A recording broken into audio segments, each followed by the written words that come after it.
ரோஜர்சன் கூறுகிறார். அவர் தி watch tower இதழை தனது எதிரிகளுக்கு எதிரான பிரசார ஆயுதமாக பயன்படுத்தினார். அவரது எதிரிகள் கூறிய குற்றச்சாட்டின் மையப்பொருள், அவர் தன்னை முழுமையான அதிகாரம் கொண்ட தலைவராக நடத்தி கொண்டார். சமூகத்தின் அனைத்து விவகாரங்களிலும் தனிநபராக முடிவெடுத்தார். தனது நடவடிக்கைகளுக்கான ரதர்போர்ட்டின் விளக்கம் அவர் கூறினார்: கர்த்தர் எனக்கு அளித்த அதிகாரத்தை நான் உண்மையின் நலனுக்காக பயன்படுத்துவது கடமையாகும். அதை செய்யாதது அவரிடம் நம்பிக்கையற்றவராக இருப்பது போன்றது. மாக்மில்லன் கூறினார், அவர் மிகுந்த பொறுமையுடன் நடந்து கொண்டார். அவரை எதிர்த்தவர்களுடன் பலமுறை கூட்டங்கள் நடத்தி அவர்களின் தவறை விளக்க முயன்றார். வில்ஸ் கூறுவதின்படி 1919 ஆண்டு சிறையிலிருந்து வெளியேறிய பிறகு ரதர்ஃபோர்ட் உலகத்தின் மீதும் தன்னை சிறையில் அடைக்கச் செய்ததாக அவர் கருதிய மதத் தலைவர்கள் மற்றும் இராணுவத்தின் கூட்டுச்சதி மீதும் கடும் விரோத உணர்வுடன் இருந்தார். சிறையிலிருந்து வெளியேறிய சில காலத்திலேயே அவர் இந்த கூட்டுச்சதியை சாத்தானின் அமைப்பு என்று அழைத்தார். வாட்ச் டவர் இதழ்களில் அவர் பெரிய வணிக நிறுவனங்கள், அரசியல் மற்றும் நாடுகள் கூட்டமைப்பு, லீக் ஆஃப் நேஷன்ஸ் ஆகியவற்றையும் கடுமையாக விமர்சித்தார். ஆராய்ச்சியாளர் ரோகர்சன் ரதர்ஃபோர்ட் மதத் தலைவர்களை அவருடைய வெளிப்படையான எதிரிகள் குறித்த அவரது அணுகுமுறையை கலங்காத வெறுப்பு என்று விவரிக்கிறார். 1920 இறுதியில் குறிப்பாக கத்தோலிக்க மதத் தலைவர்களை குறித்த அவரது தாக்குதல்கள் அளவுக்கு மீறியதால் NBC வானொலி வலைத்தளம் அவரது ஒளிபரப்புகளை தடை செய்தது. அவர்கள் அவரது உரைகளை ஒழுங்கமைக்கப்பட்ட மதத்தையும் அதன் குருமாரையும் குறித்த வெறிச்செயல் தாக்குதல் என குற்றம் சாட்டினர். அதேபோல் வாட்ச் டவர் அமைப்பை விட்டு விலகியவர்களை அவர் தீய பணியாளர் என்று அழைத்தார். தேவனுடைய ஒழுங்கு அல்லது கட்டளைகளுக்கு எதிராக வெளிப்படையாக கிளர்ந்தெழும் யாரையும் அவமதிக்குமாறு வாசகர்களை அவர் கேட்டுக்கொண்டார். மேலும் 1935களில் வாட்ச் டவர் நிர்வாக மாற்றங்களை ஏற்க மறுத்த தேர்தல் மூப்பர்கள், எலெக்டிவ் எல்டர்ஸ் குறித்து அவமதிக்கத்தக்கவர்கள் என்று விவரித்தார். வில்ஸ் கூறுவதன்படி அர்மகெதோனில் துன்மார்க்கர்கள் எவ்வாறு முற்றிலும் அழிக்கப்படுவார்கள் என்பதை விவரிப்பதில் ரதர்ஃபோர்ட் பெரும் மகிழ்ச்சியுடன் இருந்தார். அவரது வாழ்நாளின் இறுதியில் ஒவ்வொரு ஆண்டின் வாட்ச் டவர் இதழ்களில் சுமார் பாதி பக்கங்கள் அர்மகெதோனின் அழிவு தீர்க்கதரிசனங்கள் குறித்தே எழுதப்பட்டதாக கூறப்படுகிறது. பென்டன் கூறுவதன்படி ரதர்ஃபோர்ட்டின் தவச்செயல் ஆஸ்டெரிட்டி, அதாவது கிறிஸ்துமஸ், பிறந்தநாள் விழாக்கள் போன்றவற்றின் மீதான வெறுப்பு, அவை புறமத மரபுகள் அல்லது விகார வழிபாடு என கருதப்பட்டதால் யெகோவாவின் சாட்சிகள் வாழ்க்கை முறையிலும் அதே கடுமையான எளிமையை உருவாக்கியது. 1938இல் அவர் சபை கூட்டங்களில் பாடல்களை நிறுத்த உத்தரவிட்டார். ஆனால் அவர் மரணமடைந்த சில காலத்திலேயே பாடல்கள் மீண்டும் அறிமுகப்படுத்தப்பட்டன. ரதர்ஃபோர்ட்டின் புத்தகங்களும் கட்டுரைகளும் மதத்திலும் சமூகத்திலும் பெண்களின் சரியான இடம் குறித்த அவரது கடுமையான கருத்துக்களை வெளிப்படுத்துகின்றன. 1931 ஆம் ஆண்டு வெளியிட்ட புத்தகத்தில் 1919க்கு பிறகு உருவான பெண்களின் சமத்துவ இயக்கங்கள் சாத்தானின் தாக்கத்தால் உருவானவை எனக் கூறினார். அவர் ஆண்கள் பெண்களுக்கு வணக்கம் சொல்லுதல் அல்லது ஒரு பெண் வந்தால் எழுந்து நிற்குதல் ஆகிய பழக்கங்கள் சாத்தானின் திட்டம் என்றும் அவை ஆண்களில் பெண்ணுரிமை பணிவு NDFT காட்டும் அறிகுறி என்றும் கூறினார். அதேபோல் அம்மா தினம், மதர்ஸ் டே கூட தேவனிடமிருந்து மக்களை திருப்பும் திட்டத்தின் ஓர் பகுதி என்று கூறினார். 1938இல் அவர் அர்மகெதோனுக்கு பிறகு தான் திருமணமும் குழந்தை பேரும் குறித்து யோசிக்க வேண்டும் எனக் கூறி திருமணத்திற்கு எதிரான மனப்பான்மையையும் உருவாக்கினார். வில்ஸ் கூறுவதன்படி திருமணம் ஆனவர்கள் நம்பிக்கையில் பலவீனர்கள் என கருதப்பட்டனர். 1941இல் மிசூரியில் நடந்த மாநாட்டில் அவர் ருட்யார்ட் கிப்ளிங் எழுதிய பெண்கள் ஒரு துணி, எலும்பு மற்றும் கூந்தல் முடிச்சு என்ற வாசகத்தை மேற்கோள் காட்டினார். முன்னாள் யெகோவாவின் சாட்சி மற்றும் நிர்வாக சபை உறுப்பினர் ரேமண்ட் பிரான்ஸ் ரதர்ஃபோர்ட் தானே வீடு வீடாகச் சென்று சாட்சி கொடுப்பது என்ற பணியில் ஈடுபட்டதாக எந்த ஆதாரமும் இல்லை என்று கூறினார்.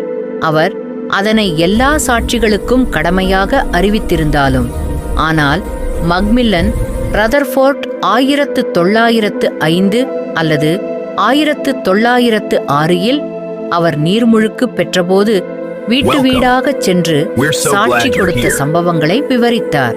மேலும் 1975 வெளியான ஒரு கட்டுரை 1920களில் ரதர்ஃபோர்ட்டுடன் வீடு வீடாகச் சென்ற சில சாட்சிகளின் அனுபவங்களை மேற்கோள் காட்டியது.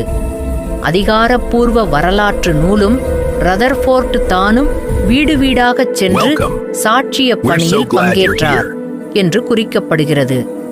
1128 ஆகஸ்ட் 2 அன்று மிச்சிகனில் நடந்த பொதுக்கூட்டத்தின் பின் பைபிள் ஸ்டூடெண்ட் மூப்பர்களுடன் நடந்த சந்திப்பில் ரதர்ஃபோர்ட் என் பல கடமைகள் அனைத்தையும் கவனித்துக் கொண்ட பிறகு வீடு வீடாகச் செல்லும் பணிக்கு பெரிதாக நேரமில்லை என்று கூறினார்.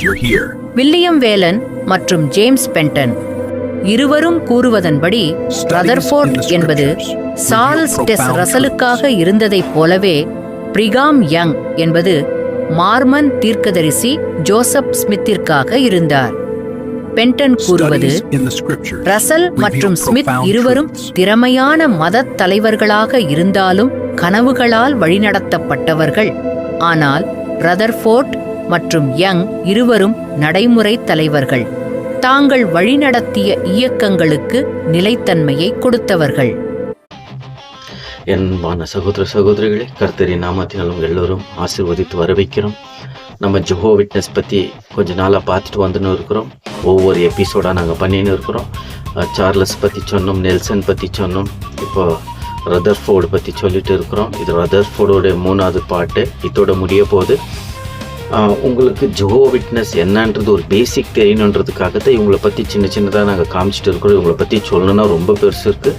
ஒரு பேசிக்கு நம்ம இப்படி காமிச்சிருக்கிறோம். இப்போ நீங்கள் பார்த்த இந்த வீடியோ, இப்போ நீங்கள் இதுக்கு முன்னால் பார்த்த இந்த வீடியோ உங்களுக்கு நிறைய விஷயங்களை தெரியப்படுத்துறதுக்காக நாங்கள் முயற்சி பண்ணின்னு இருக்கிறோம். கர்த்தர் உண்மையால் உங்களுடைய இருதயங்களை தொடுவாருன்னு என் சகோதர சகோதரிகளே, ஜெகோவா விட்னஸ் பெண்களை எப்படி கொச்சையாக பார்க்குறதுக்கு ரதர்ஃபோர்ட் சொல்லி கொடுக்குறாரு.